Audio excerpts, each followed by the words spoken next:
오늘 말씀은 정직한 자의 찬송이라는 제목으로 은혜를 나누겠습니다.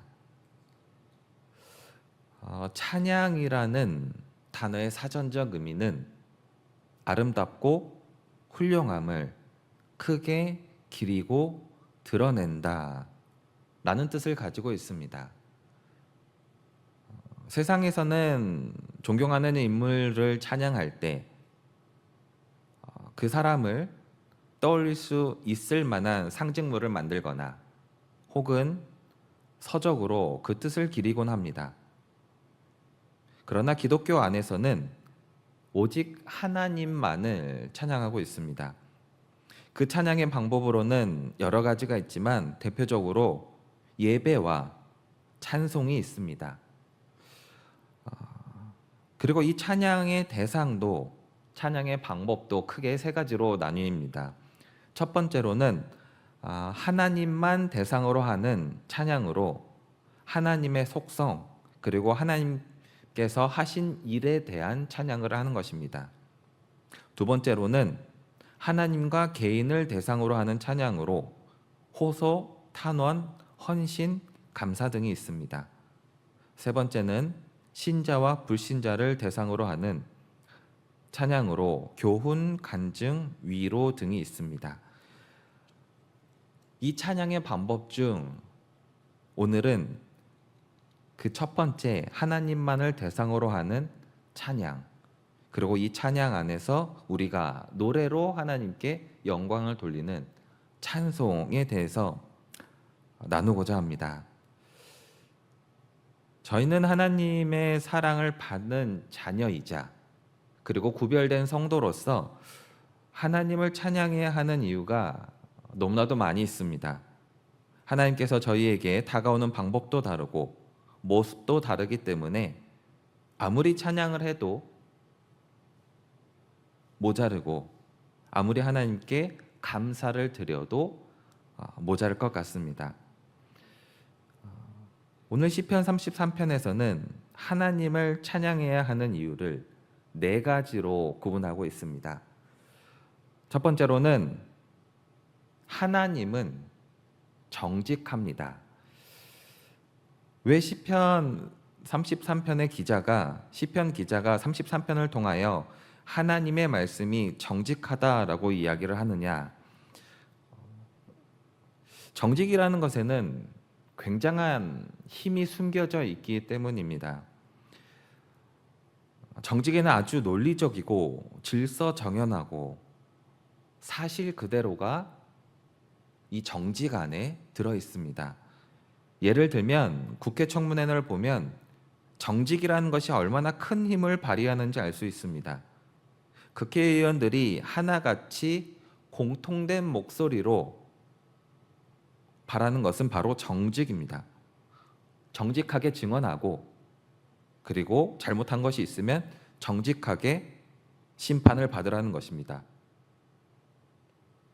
정직이 있어야만 그 사람을 신뢰할 수가 있고 억울한 자들이 없고 그리고 권위가 세워질 수 있기 때문입니다. 시편 32편 4절 하반절에는 여호와의 말씀은 정직하며 라고 나와 있습니다. 이 말씀은 하나님의 말씀이 정직하다라는 뜻은 하나님의 말씀에는 거짓이 없고 모든 것이 사실이며 하나님께서 하신 말씀은 다 이루셨다라는 뜻을 가지고 있습니다. 오늘 6절에서 9절까지의 말씀을 보시면 하나님께서 청지를 창조하시고 그리고 그 바닷물의 모든 깊은 물까지도 하나님의 곳간에 두시고 이 세상 모든 사람들은 하나님을 경외하라고 말하고 있습니다. 다시 말해서 하나님은 하늘과 별을 말씀으로 지으셨고 하나님이 가지고 계신 자신의 곳간에 바닷물을 쌓아두시는 능력이 있으시며 이 모든 것을 하나님의 말씀으로 이루는 분임을 시편 기자를 통해서 말씀하고 있습니다. 하나님께서 이 세상을 창조하셨기에 모든 것이 하나님의 소유이고 하나님의 뜻대로 행할 수 있다는 그 능력이 바로 우리가 찬양해야 될 이유죠. 시편 기자가 말하는 하나님은 창조주입니다. 우리가 물론 너무나도 오랜 신앙생활 끝에 하나님이 창조주라는 것은 여기 계신 모든 분들은 다 마음으로, 믿음으로 고백을 할 수 있습니다. 그러나 하나님이 창조하실 때 그 누구도 창조의 장면을 본 사람이 없습니다. 이것을 어떻게 증명할 수 있느냐? 바로 예수님을 통해서 증명할 수 있습니다. 예수님께서 인간에게 베푸신 모든 기적의 힘은 전부 다 하나님께로부터 온 것입니다. 그리고 예수님께서 말씀하신 모든 것도 다 이루셨습니다. 5천 명을 먹이셨고 병자를 고치셨고 죄인을 용서하시고 구원해 주셨습니다. 예수님께서 하신 말씀, 이 모든 것이 이루어지는 정직을 보여주셨고 행하였기 때문에 우리가 예수님을 믿을 수 있는 것입니다. 그 예수님께서 이렇게 말씀하셨습니다. 요한복음 14장 9절 말씀입니다. 예수께서 이르시되 빌립아 내가 이렇게 오래 너희와 함께 있으되 내가 나를 알지 못하느냐? 나를 본 자는 아버지를 보았거늘 어찌하여 아버지를 보이라 하느냐? 예수님께서 가지고 계신 모든 능력, 모든 권능, 기적, 말씀, 이것들은 하나님 아버지로부터 내려온 것입니다. 예수님께서 말씀으로 이 모든 기적을 이루었듯이 하나님도 말씀으로 이 모든 것을 이루셨고, 그렇기 때문에 하나님의 말씀은 정직, 그 어떤 것 하나도 이루어지지 않은 것이 없는 정직을 행하는 분이기 때문에 찬양을 해야 한다고 말하고 있습니다. 두 번째로 하나님의 행사는 진실한 분입니다. 하나님은 행사가 진실한 분입니다. 시편 33편 4절 하반절 말씀을 보시면 그가 행하는 일은 다 진실하도다라고 기록되어 있습니다. 인간의 계획과 하나님의 계획을 시편 33편 10절부터 12절까지 보시면 서로 대조를 하고 있습니다. 10절 말씀을 보시면 여호와께서 나라들을 계획을 폐하시며 민족들의 사상을 무효하게 하시도다. 11절 말씀은 여호와의 계획은 영원히 서고 그의 생각은 대대에 이르리로다. 여호와를 자기 하나님으로 삼은 나라 곧 하나님의 기업으로 선택된 백성은 복이 있도다. 이 말씀은 인간의 계획은 언제나 불완전하고 실패를 거듭하면서 조금씩 발전해 나갑니다. 근데 문제는 이 실패하는 과정 속에 괴로운 사람이 생겨나고 고통에 몸부림치는 사람이 생겨나는 것입니다.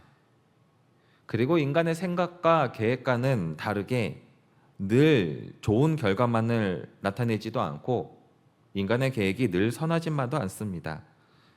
그리고 많은 사람들이 자신의 계획한 것 변덕스럽게 말로만 할 뿐이지 그 모든 계획을 반드시 이루지는 못합니다. 그러나 하나님께서 말씀하신 것은 모든 것을 지키셨습니다. 그 어떤 것 하나 이루지 않은 것이 없습니다. 이사야 9장 말씀을 보시면 만군의 여호와의 계획을 이루시기 위해서 고난받는 평강의 왕이 이 땅에 오실 것을 예언하였습니다. 바로 우리의 모든 죄에서 구원하기 위한 평강의 왕, 바로 장차 오실 예수님을 예언하였습니다. 구원의 완성을 위하여 이 땅에 예수님이 오셨습니다. 그리고 그 예수님이 오신 것이 누가복음을 통하여 증명이 되었습니다. 이사야 9장 2절 말씀입니다. 흑암에 행하던 백성이 큰 빛을 보고 사망의 그늘진 땅에 거주하던 자에게 빛이 비치도다. 그 빛은 예수님이고 예수님은 누가복음을 통하여 증명되고 있습니다. 누가복음 12장 6절입니다. 나는 빛으로 세상에 왔나니 무릇 나를 믿는 자로 어둠에 거하지 않게 하려 함이로다. 하나님의 모든 행사, 계획, 우리 인간을 구원하기 위해서 영원히 변하지 않고 그 진리의 말씀, 진리의 진실된 말씀이 우리를 향하여 찬양하라고 말하고 있습니다. 그리고 세 번째로는 하나님은 공평한 분입니다. 잠언 29장을 보시면 왕이 가난한 자의 성실을 신원하는 장면이 나옵니다. 여기에서 왕은 재판하는 사람을 이야기합니다. 이 재판하는 왕이 누구의 편으로 치우치지도 않습니다. 뇌물을 받아서 이 정직히 지켜져야 될 재판이 왜곡되지도 않습니다. 오직 억울한 자가 없이 정직한 재판이 있어야만 왕으로서의 권한을 가질 수 있고 재판장으로서의 권위가 견고하게 설 수 있다는 것을 말씀하고 있습니다. 오직 하나님 앞에 하나님께서는 그 누구에게도 치우침이 없이 오직 공의와 정의로만 재판을 하십니다. 하나님 앞에 있는 죄만을 심판할 뿐입니다. 그 말씀이 잠언 29장 14절에 나와 있습니다. 왕이 가난한 자의 성실을 신원하며 그의 왕위가 영원히 견고하리라. 또한 하나님께서는 열왕기상 2장과 3장의 솔로몬에게 지혜를 선물로 주시는 장면이 나옵니다.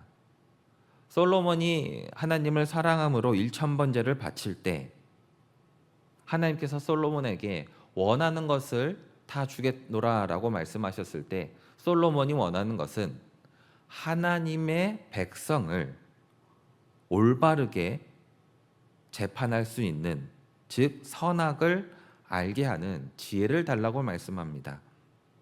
하나님께서는 지혜와 총명한 마음을 주셨고 그 외에 우리 인간이 누릴 수 있는 모든 것을 주셨습니다.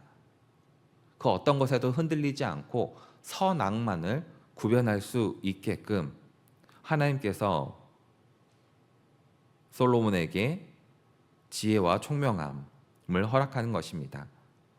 만약 하나님께서 누군가에게로 치우쳐져 공의로움과 정의로움이 흔들려 버린다면 저희에게는 삶의 근간이 흔들리는 것입니다. 그리고 이 세상의 기준이 흔들리게 됩니다. 이 세상의 기준이신 하나님, 모든 인간에게 공평하시기 때문에 그분을 찬양해야 된다고 말하고 있습니다. 마지막 네 번째로 하나님은 사랑이 가득한 분입니다. 역대하 20장을 보시면 여호사밧과 아람과의 전쟁의 장면이 나옵니다. 여호사밧이 전쟁에 나가기 전에 얼마나 두려웠는지 하나님 앞에 간구를 하였고 백성들 모두에게 금식을 시키며 하나님께 나아가길 원했습니다. 여호사밧은 하나님께 전쟁의 승리를 위하여 기도하고 있었고 그들이 모여 있을 때 야하시엘을 통하여 여호사밧에게 이렇게 얘기했습니다. 전쟁은 너희에게 속한 것이 아니요 하나님께 속한 것이라고 말씀하였습니다. 이스라엘 백성들의 왕은 하나님 한 분뿐입니다. 저희에게도 마찬가지입니다. 이스라엘에게 아무리 많은 군사가 있다 할지라도 그 군사들이 아무리 강하더라도 하나님께서 이 전쟁에서 승리를 허락하지 않으신다면 그 어떤 무기가 있더라도 실패를 할 것이고, 아무리 무기가 없더라도 하나님께서 허락하시면 그 어떤 전쟁이라도 승리할 수 있습니다.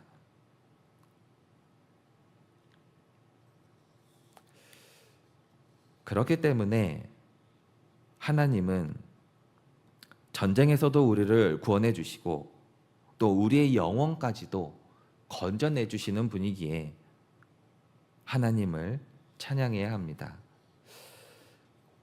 오늘 시편 33편 말씀에서 하나님을 찬양해야 하는 이유 4가지가 나옵니다. 하나님은 모든 말씀을 이루시는 정직함이 있으시고, 그리고 영원한 진리로 우리를 구원해 주시는 진실함이 있으시고, 그 누구에게도 치우치지 않는 공의로움이 있으시고, 우리를 굽어 살피시는 사랑으로 가득한 분이기 때문에 우리가 하나님을 향하여 찬양을 해야 하는 것입니다. 하나님을 찬양하시면서 우리에게도 하나님과 같은 정직, 진실, 공의, 사랑이 가득하시길 축복합니다. 마음으로, 즐거움으로 하나님을 바라보시며 정직한 자가 되어 하나님께 영광을 돌리는 우리 귀한 성도가 되시길 주님의 이름으로 축복합니다. 기도하시겠습니다. 찬양과 찬송 받으시기 합당하신 하나님, 저희가 삶을 통하여 하나님을 찬양하길 원합니다. 찬송을 통하여 하나님께 영광 돌리길 원합니다. 하나님의 말씀은 정직하고 행사는 진실하며 공의와 정의로 저희를 굽어 살피시는 주님, 그 사랑으로 저희를 인도하여 주시옵소서. 하나님의 뜻에 따라 하나님께 영광을 올려드리고 하나님을 찬양하는 삶으로 거듭나게 하여 주시옵소서. 지금 이 시간 예배하는 저희들뿐만 아니라 우리의 가정이, 우리의 가족이, 우리의 교회가, 그리고 온 나라가 주님을 바라보며 찬송이 울려 퍼지게 하여 주시옵소서. 주님께서 주신 힘과 능력으로 이 세상을 살아가게 하여 주시옵고, 하나님의 뜻을 붙잡고 하나님께만 나아가는 저희가 되게 하여 주시옵소서. 믿음이 흔들리지 않도록 인도하여 주시옵고, 말씀에 마음을 두어 순종으로 나아가는 우리 사랑이 넘치는 귀한 성도가 될 수 있도록 인도하여 주시옵소서. 감사드리며 예수님 이름으로 기도드립니다. 아멘.